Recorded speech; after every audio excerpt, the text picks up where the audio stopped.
조인섭 변호사의 상담소.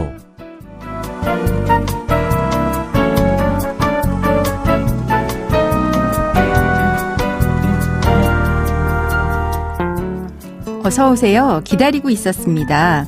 무슨 일이 있으신가요? 편하게 말씀하세요. 제가 들어드리겠습니다.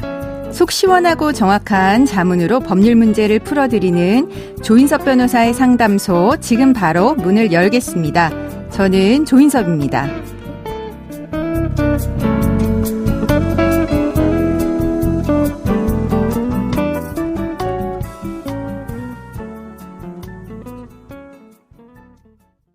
고민이 있을 땐 언제든 문을 두드려주세요. 당신을 위한 로하우스 조담소, 김혜은 변호사와 함께합니다. 안녕하세요. 네, 안녕하세요. 법무법인 신세계로의 김혜은 변호사입니다. 네, 오늘은 어떤 고민이 기다리고 있는지 먼저 사연부터 알아보겠습니다.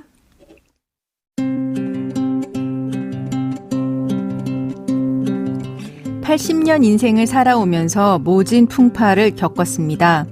애지중지하던 장남이 갑작스러운 사고로 사망하면서 가슴에 묻어야 했고, 하늘이 무너지는 비통한 마음을 제대로 추스리기도 전에 남편이 오랜 지병으로 세상을 떠났습니다.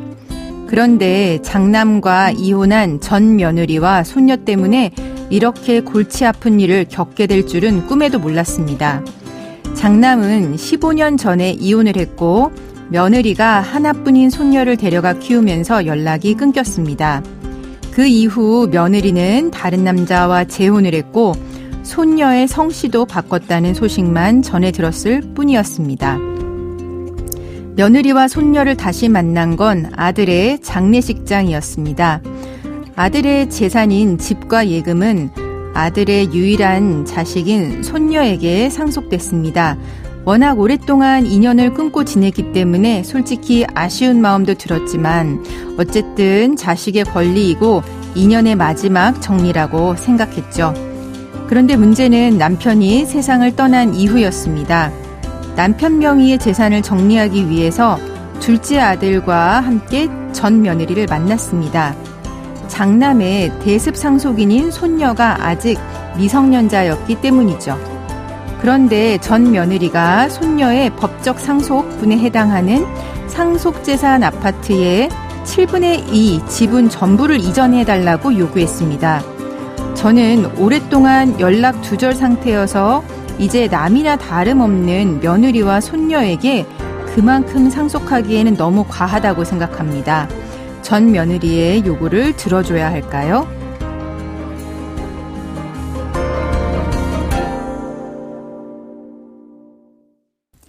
네, 상속 문제가 참 복잡하고 골치가 아프죠. 이 사연도 복잡한데요.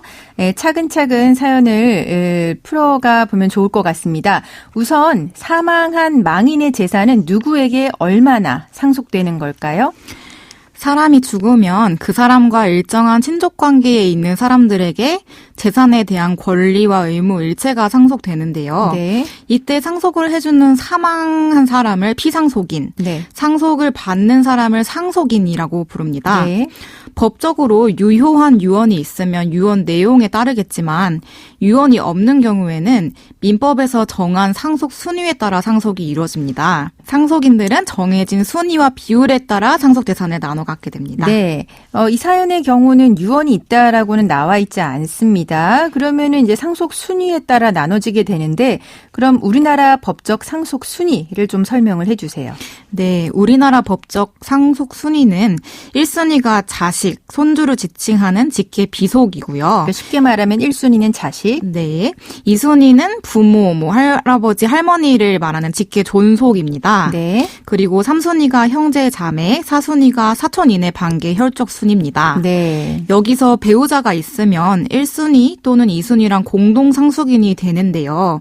배우자는 자식 또는 부모가 상속받는 몫의 1.5배를 상속받습니다. 네. 정리를 해보자면, 네. 그러니까 자식과 배우자가 1순위, 자식이 없으면 배우자와 그 부모님이 2순위, 그 다음에 3순위가 형제자매, 4순위가 이제 사촌이네 반계혈족, 요런 순위네요. 네. 다만 이제 배우자는 1.5배를 더 받는 거고요. 그러면은 같은 순위 상속인이 여럿일 경우에는 어떻게 되나요? 네, 그리고 참고로 법정 상속 순위로 1순위, 2순위가 아무도 존재하지 않으면 배우자는 단독 상속인이 되고요. 네네. 말씀하신 대로 같은 순위 상속인이 여럿일 경우에는 촌수가 동일한 사람은 공동 상속인이 되고 촌수가 다르면 가까운 친족이 우선합니다. 예를 들어 자식과 손주가 다 존재한다면 손주보다는 촌수가 가까운 자식이 우선해서 상속인이 되는 겁니다. 네. 이 사안의 경우 만일 장남이 먼저 사망하지 않았다면 사연자분의 남편의 재산은 법정 상속 1순위에 따라서 사연자분 남편의 직계 비속과 배우자, 즉 2명의 자식과 사연자분이 상속을 받으셨을 겁니다. 네. 하지만 장남이 피상속인보다 먼저 사망했기 때문에 이제 대습 상속이라는 개념을 살펴봐야 됩니다. 네, 그러니까 장남이 살아 있었으면 당연히 장남이 상속을 받는 건데 이제 장남이 사망을 한 상태여서 이제 장남의 이제 자녀가 대습 상속을 받는지가 이제 문제가 되는데요. 이 사연자분의 손녀, 그러니까 장남의 딸 대습 상속인이라고 하셨는데 대습 상속인을 또 설명을 해주세요. 네, 대습 상속은 사망한 사람을 대신해서 사망한 사람의 자식이나 배우자가 상속을 받는 겁니다. 이 사건 같은 경우 장남이 사연자분 남편보다 먼저 사망했기 때문에 장남은 남편의 재산을 상속받을 수 없게 되겠죠. 그래서 이때 장남을 대신해서 사연자분 남편의 재산을 상속받는 상속인이 대습 상속인이 되는 겁니다. 그러니까 쉽게 말하자면 장남이 있었으면 당연히 받을 건데 장남이 사망을 해서 못 받는다라고 하면은 이제 형평성이 어긋나니까 장남의 이제 배우자나 자녀가 있었으면 이제 그들이 대습 상속을 받는다는 건데요. 근데 이제 사연자분의 경우는 장남이 15년 전에 이혼을 했고 전 며느리는 이제 재혼을 한 상태예요. 그러면은 대습 상속권은 누가 갖는 걸까요? 먼저 사망한 장남의 자식과 배우자를 대습 상속인으로 생각을 해볼 수 있습니다. 근데 장남이 15년 전에 이미 이혼했기 때문에 배우자가 없어졌죠. 그러면은 장남의 자식만이 대습 상속권을 갖게 됩니다. 네. 하지만 장남의 자식인 사연자분의 손녀가 아직 미성년자이기 때문에 그의 엄마인 전 며느리가 손녀의 대리인 자격으로서 상속 협의를 할 수 있는 겁니다. 네, 그러면은 이제 자식이 이혼한 이후에 이제 사연자분은 손주와 연락도 못하고 남남처럼 지내왔습니다. 게다가 손녀는 성씨까지 바꿨는데 상속권을 인정해주는 것이 맞을지도 간단하게 설명해 주세요.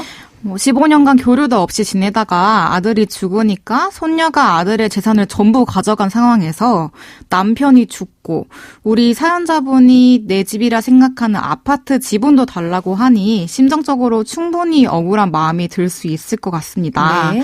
하지만 성을 바꿨어도 법적으로 손녀는 여전히 장남의 자식이기 때문에 대습 상속인으로서 할아버지 재산을 상속받을 수 있습니다. 네, 그러면 이제 사연자분 입장에서는 이대로 상속을 진행하기에는 좀 억울한 부분이 있을 것 같아요. 이 사연자분 입장에서 해볼 수 있는 거 뭐 없을까요? 네, 공동상속인들이 존재할 때 상속재산 분할을 두고 합의에 이르지 못하면 네. 법원에 상속인들 전부를 당사자로 해서 상속재산 분할 심판을 신청할 수 있습니다. 네. 그리고 만일 피상속인이 장남에게 생전에 재산을 증여했다면 그런 생전 증여 내역을 밝혀서 장남이 그만큼 미리 뭔가를 받았다, 상속을 적게 받아야 한다라고 주장하는 게 가능합니다. 네. 이 사건도 합의에 이르기는 어려워 보이기 때문에 상속재산 분할 심판을 신청하면서 동시에 기여분 결정을 청구할 걸 권해드립니다. 네, 이제 용어가 생소하게 느껴질 것 같습니다. 이제 상속재산 분할 심판 그리고 기여분.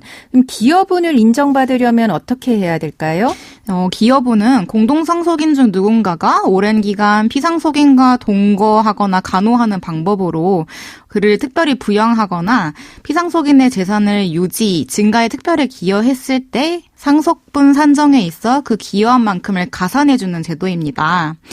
따라서 우리 사연자분이 남편과 동거동락하면서 부부 재산을 같이 형성했거나 투병하는 남편을 장기간 간호했으면 상속재산의 10% 또는 30%와 같이 일정 비율을 사연자분의 몫으로 인정받으실 수 있습니다. 네.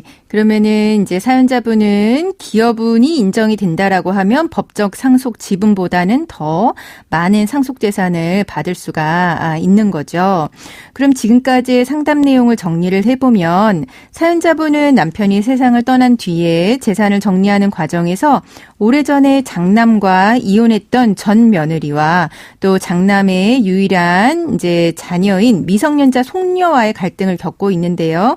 사연자분은 이미 남이나 다름없는 상태인 며느리와 손녀에게 재산을 상속하는 거는 좀 억울하다라고 하는 입장이시긴 합니다만 단순히 오래 연락을 하지 않았다라고 하는 이유로 상속권이 없어지는 거는 이제 아니라고 이야기를 해주셨고요. 다만 이제 사연자분 입장에서는 상속재산 분할 심판과 기여분 결정 청구를 해서 본인의 몫을 찾을 수 있는 상황이면 적극적으로 다퉈봐 달라라고 이야기를 해주셨습니다.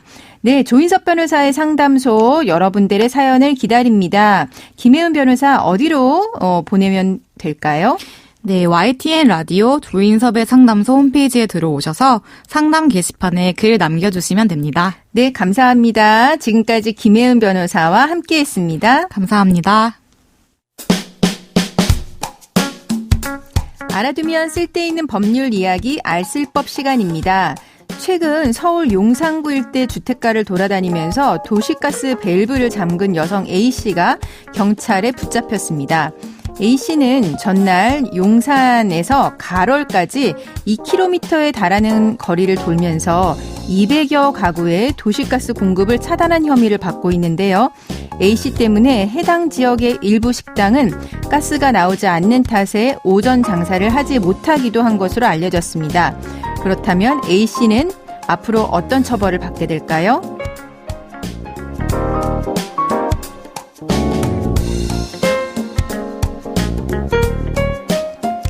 A씨가 이런 행동을 어떤 동기에서 했는지는 수사기관에서 조사를 할 것입니다. 하지만 200여 가구의 도시가스 밸브를 잠근 것은 실수라고 보이지는 않거든요.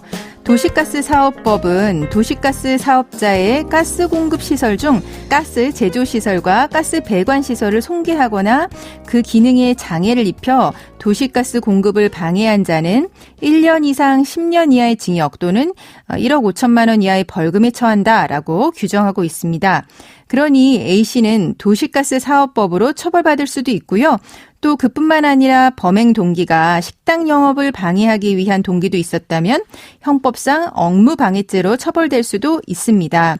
형법상 업무방해죄는 5년 이하의 징역 또는 1,500만 원 이하의 벌금에 처하게 되는 범죄입니다. 여러 사람에게 피해를 준 A씨의 범행, 그 이유가 무엇이었는지 범행 동기가 정확하게 밝혀지길 바라겠습니다. 조인섭 변호사의 상담소, 조담소는 언제나 당신과 함께합니다. 끝곡으로 바우터 하멜의 March, April, May 들려드리면서 저는 이만 인사드립니다. 지금까지 로이어 조인섭이었습니다.